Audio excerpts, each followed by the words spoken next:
안녕하세요, 박미수 원장입니다. 항상 구독해 주시고 좋아요를 눌러주셔서 진심으로 감사드립니다. 여러분들께서 보내주신 큰 사랑 덕분에 저희 채널이 나날이 성장하고 있습니다. 여러분의 성원에 보답하기 위해 보다 알차고 소중한 정보를 전해드리기에 최선을 다하겠습니다. 오늘은 변비가 일시적으로 좋아지는 것 같아서 유지한 습관이 건강을 해치고 오히려 변비를 악화시킨다는 주제로 말씀을 드리겠습니다. 변비가 굉장히 괴로운 질환이죠. 그래서 이런저런 다양한 방법들을 해봤는데 이 방법이 듣는다. 근데 그것이 오히려 나중에 변비를 더 악화시키거나 건강에도 나쁜 영향을 미칠 수 있다. 그런 습관들이 몇 개 있는 것 같아요. 저는 최근 들어 장 건강의 중요성을 많이 강조하고 있습니다. 우리 장이 이토록 중요한 것은 나의 면역력을 좌우하는 중요한 신체 기관이기 때문이죠. 장에는 면역력을 관장하는 면역세포의 70에서 80%가 집중되어 있습니다.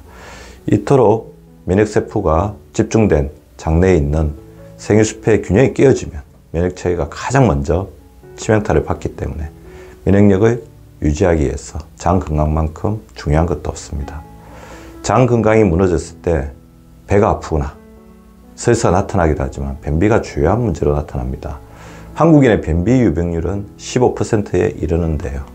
연령별로 조사해보면 60대 이상이 전체 환자의 약 40%를 차지하고 있습니다.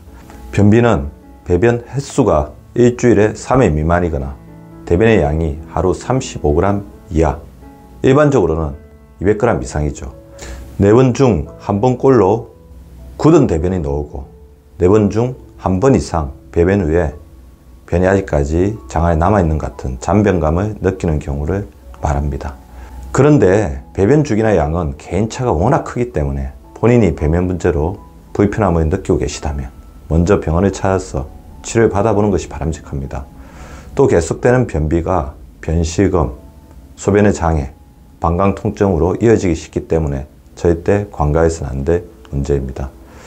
치질을 비롯한 항문질환과 대장의 벽이 얇아지는 대장개시, 대장의 구멍이 뚫리는 직장계암 같은 여러 가지 심각한 대장질환으로 이어질 수도 있고, 변비가 심하면 굳어진 변이 장을 막아 장폐색이 생길 수도 있습니다.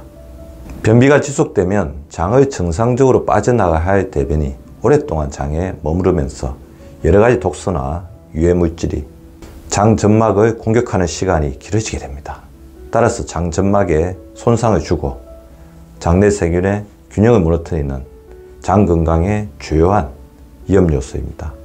궁극적으로 면역력 균형이 깨어지고 만성염증을 비롯해 대장암 같은 심각한 질병으로 이어질 수도 있습니다.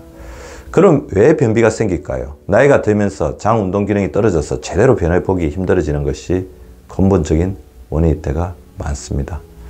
중장년층에서 특히 노년기에 변비가 잘 생기는 이유는 장의 노화로 인한 기능 저하와 활동량 부족으로 인한 장 운동의 부족, 또 치아 건강이 나빠져서 부드러운 음식을 선호하면서 변의 양이 줄어드는 것 등이 대표적인 원인이라고 할 수 있습니다.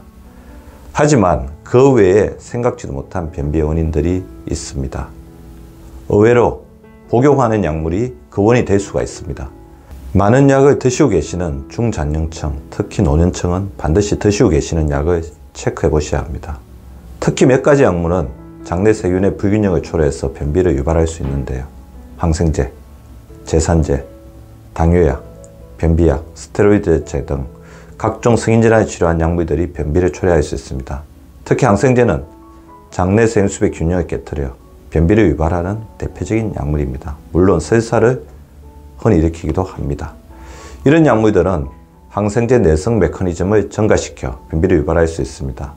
또 스테로이드제는 변비의 주요 원인 중 하나인 비만에 영향을 주는 메탄 생성 미생물을 증가시킬 수 있습니다.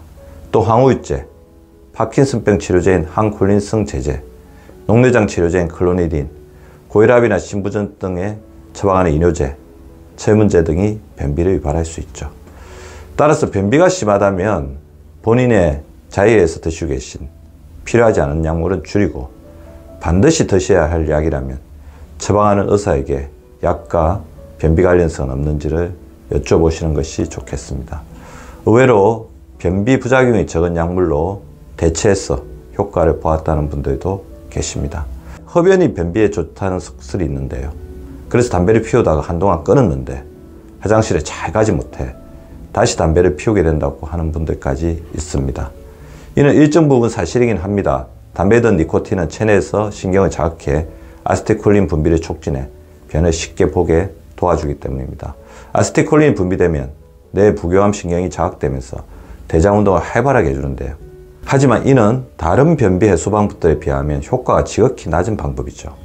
작은 이득을 보려고 정말 중요한 건강을 해치는 일이 만약 금연 때문에 변비 증상이 나타난다면 운동과 식이섬유 섭취, 충분한 수분 섭취 등을 늘려서 근본적인 해결책을 찾아보셔야 합니다. 또 커피를 마시면 변을 쉽게 본다는 속설이 있습니다. 이 역시 어느 정도 과학적인 사실이긴 합니다. 커피에 든 카페인은 장의 연동 운동을 자극할 수 있기 때문입니다. 물론 커피를 마시면 설사를 한다는 분도 계시고 장이 오히려 멈춰버린다는 분들도 계시는데요.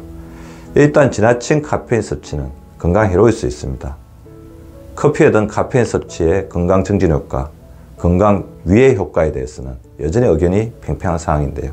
역시 사람마다 다를 수 있으니 자신의 체질을 고려해 치사 선택하는 노력이 필요합니다. 우선 커피, 카페인 과다 섭취로 인해 음식물의 자연스러운 소화 흡수, 배출 과정을 방해할 수 있습니다. 아직 충분히 영양소를 흡수하지 못한, 다시 말해 아직 준비되지 않은 변을 억지로 내보내는 결과를 가져올 수 있다는 뜻이죠. 또 커피를 공복에 마시면 위산 분비를 촉진해 위염이나 속쓰림을 유발할 수도 있으니 이 점 역시 각별히 유의해야 합니다.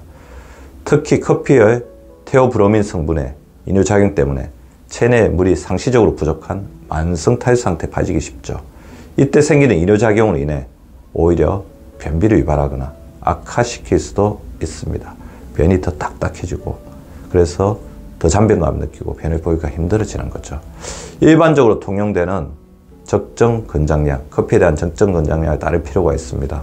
비록 자신이 커피에 잘 맞는 체질이라고 해도 장기적인 건강에 위해서는 커피를 하루에 3잔 이상은 마시지 않는 것이 좋겠습니다.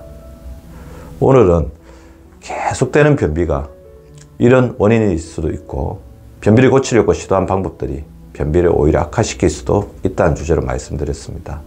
오늘 알려드린 사실들을 한 번 더 잘 살펴보시고 변비를 일으키는 원인들을 가지고 있지는 않은지 한 번 더 점검해 보시는 계기가 되셨으면 합니다. 만약 자신에게 이런 문제들이 존재한다면 운동량 늘리기, 좀 더 거치고 식이섬유가 많은 음식을 섭취해 보기, 충분히 수분 섭취하기와 같은 근본적인 해결책을 통해서 적극적으로 해결책을 찾아서 해결하시는 게 좋습니다. 오늘도 저희 채널을 시청해 주셔서 대단히 감사합니다. 건강한 하루, 유쾌한 하루 되시기 바랍니다. 구독과 좋아요는 박미수 박사 TV를 지속시키는 생명력입니다. 많이 구독해 주시고 좋아요를 눌러 주시기 바랍니다. 항상 감사드립니다.